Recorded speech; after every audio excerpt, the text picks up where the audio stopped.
with respect, Carla, that isn't what he was talking about. He was talking about what happened in Afghanistan. And he said, and this is why this has caused such upset here and around the world, amongst veterans and families of those who died. In Afghanistan, 3,500 NATO troops were killed, including 457 UK military personnel. They weren't staying a little back, a little off the front lines, were they? Your UK troops, the Danish troops, a handful of others were shoulder to shoulder with us. But I'm saying that the majority of the NATO countries are not like the UK. But he was wrong. He didn't say some. He didn't single out other countries. Why can't you just say he got this wrong? His words. I would not take offense at this. It is on the whole true. But people have taken offense at this. We honor our veterans. There's no country that honors veterans more than the United States. We share how to do that with so many NATO allies. We share best practices. Many NATO countries have not taken care of their veterans. So it's not true that we don't respect veterans. He was speaking overall. NATO did not carry their weight when we were in that war. And I'm not talking about the UK. I'm not talking about the Danes. But he was. Others, but he didn't make that distinction, really, Carla. He didn't make that distinction. The Prime Minister of the UK doesn't make that distinction. He's the President of the United States with a lot on his plate. He may not have said it the right way. That's not an excuse for not knowing that hundreds of people from outside the UK, from outside the US, that's not an excuse for not knowing how many, the hundreds of soldiers and troops from outside the US were killed. I'm sorry. He doesn't know every detail about every allied nation. Well, maybe he shouldn't be talking about it then. Overall, it was true. I'm sorry to say, overall, the NATO allies, most of them had caveats and did not go shoulder to shoulder with us like the UK and Let me bring in Steve Baker. I'm sorry, because I'm afraid in politics, some stuff really does matter. 14 years I've been doing it. And I have to say, with things like this, where people have laid down their lives, of course, what you say about he's busy, he's got other things on his plate. But I've spoken to members of special forces today and others who served in Afghanistan. He has caused the gravest offence to them because they've lost friends in appalling circumstances, put their own lives on the line, seen people blown up on mines. And he has said to them that what they did didn't count. And the scale of the offence and the collapse... I just want to interrupt I'm sorry, for a second. it's absolutely no good interrupting to say it's not true. I am telling you categorically, he has deeply offended our special forces, our soldiers and others. He should apologise and he should honour the fallen. We honour them. And I will just say this. If you look at President Trump and every other U.S. president in your lifetime, you will not find one who honors our military more and wants to stop the killing in the world. He has achieved so many ceasefires, and he's looking to end this war with Ukraine and Russia. No other world leader was attempting to do this until Donald Trump was elected president of the U.S. starting in January a year ago. It's true. His words speak for themselves. They have been heard with great weight, and they've caused huge offence. Carla, given the offence, in my part, I apologize on his behalf for the offence, but I will say this: no one in the United States history has been more of a peace president and wants to end wars and end killing. He loves life. He loves our Brits. You know that if you read the national security strategy, he absolutely was a love letter to the UK and our European allies. I mean, he has also accused the UK this week of acts of stupidity and other things. But you've apologised. Do you think, given you say his record on the forces and support for the forces and wanting to end conflict, given the widespread, almost universal condemnation from the Prime Minister, Prince Harry's weighed in tonight as well, veterans, no one politicians. cares what he says. You know that. No one cares. Well, quite a lot of people currently agree with him, it seems. Excuse me, he actually fought, unlike President Trump. Prince Harry actually went to Afghanistan.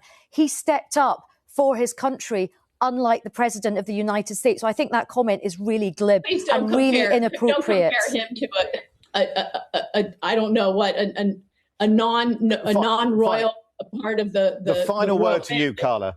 Given this conversation we've had, you've apologised. Do you think it would just be better if the president just said, I got it wrong, I apologise? I don't speak for President Trump. I don't. No, I'm just asking your opinion. Would it be better? Would it draw a line under this? And I am sorry that people took offense and that they assumed that it was about the UK, and I'm sure it was not. And he does not know about the UK and Danish sacrifices because he is looking at the globe. He does not drill down on these details like you and I might. He just, the capacity to look at the world and bring peace to 8 different conflicts. That says a lot about this man and his love for life and his love for our military and saving young men. Carla, good to speak to you. Thank you for joining us this evening. Nice to speak with you. The car crash interview with Carla Sands, former US ambassador to Denmark, was a masterclass in squirming evasion as she attempted to dismiss President Trump's incendiary comments about British and NATO troops with all the conviction of someone trying to sell you a timeshare in Chernobyl. It got so spectacularly bad that even Brexit hardman Steve Baker felt compelled to step in and call her out, which is rather like having Nigel Farage tell you you've gone too far.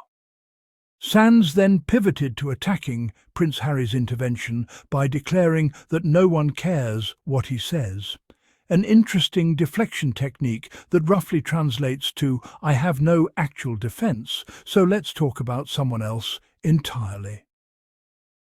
She rounded off this symphony of nonsense by dismissing all criticism of Trump with the claim that he's stopped so many wars and cares deeply about peace, which would be more convincing if his idea of peacekeeping didn't involve shaking down allies for $1 billion like some sort of geopolitical protection racket. What Carla Sands has clearly forgotten, or perhaps never knew, is that Trump has no respect whatsoever for US military personnel, whom he famously regards as losers and suckers for having the temerity to fall in war, a rather inconvenient fact when you're trying to paint him as some sort of Churchill figure. Former ambassador's car crash defense of Trump's military remarks. The former US ambassador to Denmark, Carla Sands, mounted an extraordinarily tone-deaf defence of President Trump's controversial comments about British troops and NATO, attempting to downplay remarks that have caused genuine alarm across the Atlantic. Refusing point-blank to acknowledge the severity of Trump's statements, questioning NATO's mutual defence commitments, Sands engaged in increasingly desperate verbal gymnastics to reframe the president's divisive rhetoric as somehow misunderstood or taken out of context. Her performance was so spectacularly unconvincing that even Brexit hardman Steve Baker, hardly known for going soft on anyone, felt compelled to step in and call her out on live television, a moment that speaks volumes about just how badly the interview was going. It's the sort of car crash telly where you can't quite believe what you're witnessing, yet you can't look away either. Trump allies' disastrous interview gets called out by Brexit heavyweight. But then Steve Baker intervened.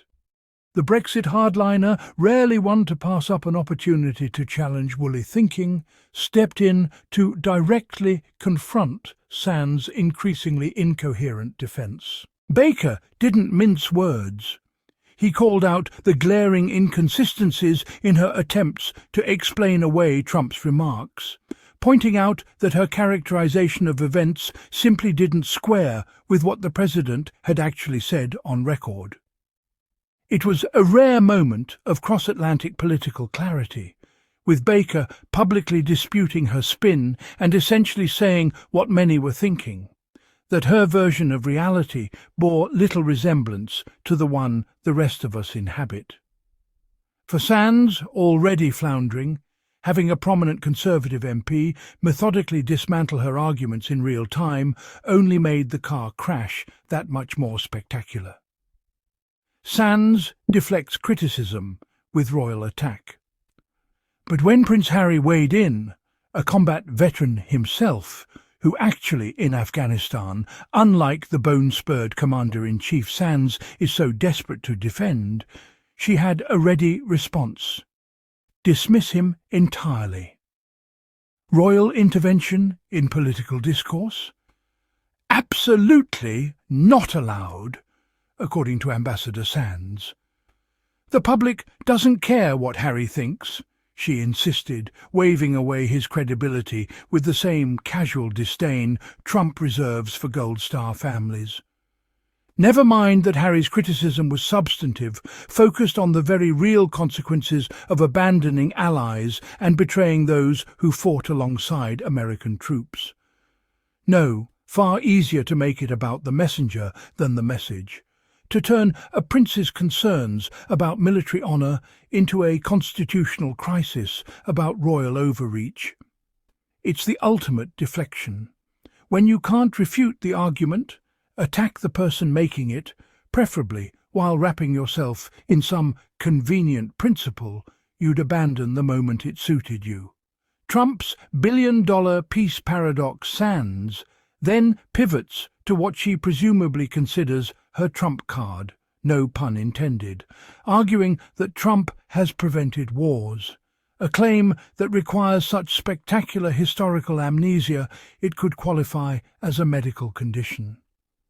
She suggests, with the kind of straight face that would make a poker player weep with envy, that Trump's peace efforts are genuine and transformative. But here's where it gets truly remarkable. The implication hanging in the air like a bad smell is that access to Trump's glorious peace agenda comes with a price tag, specifically billion-dollar contributions. So let me get this straight. Trump cares deeply about peace, preventing conflicts and saving lives, but only if you've got the financial credentials of a small nation's GDP to contribute to. And what exactly? His legal defense fund? His next golf course? It's peace, but make it transactional. It's diplomacy, but only if your check clears. One almost admires the sheer audacity of presenting what is essentially a protection racket as high-minded statecraft, as if Machiavelli had been rewritten by a particularly cynical hedge fund manager. Trump's contempt for those who served. President Trump's true feelings about military service came to light when multiple sources confirmed he called fallen soldiers losers and suckers, a stunning demonstration of contempt for the very people who made the ultimate sacrifice for their country. This isn't some minor gaffe or misunderstanding. It's a window into how he actually views military sacrifice when the cameras are off and the scripted speeches are done. So when Carla Sands or anyone else tries to spin Trump as some great champion of the troops, remember these words, because they completely contradict every claim about supporting service members. You can't simultaneously honour the military and mock the dead, yet somehow Trump's defenders expect us to believe both things are true. Ambassador Sands's masterclass in evasion. What's particularly galling about Sands's performance is her wholesale dismissal of Trump's own documented statements about American and Allied service members, statements that have been corroborated by multiple sources, including former senior officials who served in his administration. Rather than address the substance of these damning revelations, she deploys the classic misdirection play. Pivot to vague generalities about peace and stopping wars, whilst conveniently ignoring that Trump's actual words and actions tell a rather different story. And when pressed on the uncomfortable details, she resorts to the time-honoured tradition of character assassination, dismissing Prince Harry's legitimate concerns about veterans by sneering that no one cares what he says, as if attacking the messenger somehow absolves Trump of calling fallen soldiers losers and suckers. It's the argumentative equivalent of setting off a smoke bomb and hoping no one notices you've failed to answer the actual question, a strategy that might work on friendly media outlets, but which falls apart spectacularly when someone like Steve Baker actually holds your feet to the fire. Ambassador Sands' spectacular betrayal of diplomatic principles. The spectacle becomes even more damaging when one considers that Sands is someone who presumably once understood that credibility is the currency of international relations. Yet here she is, systematically demolishing every professional standard she should hold dear, prioritizing blind loyalty to Trump over the basic truthfulness that diplomatic service demands. She's not just defending controversial positions, she's actively gaslighting the public about what Trump said, what he meant, and what it reveals about his character. In doing so, she doesn't just undermine Trump's credibility. She obliterates her own professional reputation, transforming herself from a representative of American interests into a cautionary tale about what happens when partisan devotion trumps diplomatic integrity. It's a masterclass in how to destroy decades of professional standing in a single car crash interview. Trump defender's disastrous interview exposes deeper rot in political accountability. This car crash interview with Carla Sands isn't just amusing television, it's a stark illustration of how far public officials will go to defend the utterly indefensible, regardless of how obvious the contradiction or how damning the evidence. When a former US ambassador finds herself unable to condemn remarks dismissing the sacrifice of British and NATO troops and instead doubles down with increasingly desperate deflections, we're witnessing something more troubling than mere political spin: the complete erosion of accountability in public debate. That Steve Baker, Brexit hardliner and hardly a liberal snowflake, felt compelled to intervene speaks volumes about how extreme the defensiveness has become.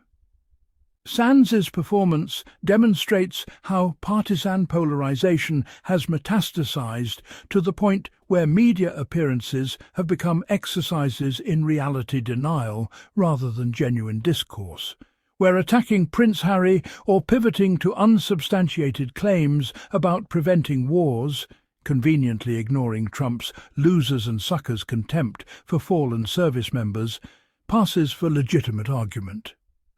This isn't about left versus right anymore. It's about whether we can maintain any shared standard of truth and decency in political conversation, or whether tribal loyalty now trumps every other consideration, including basic respect for those who've made the ultimate sacrifice.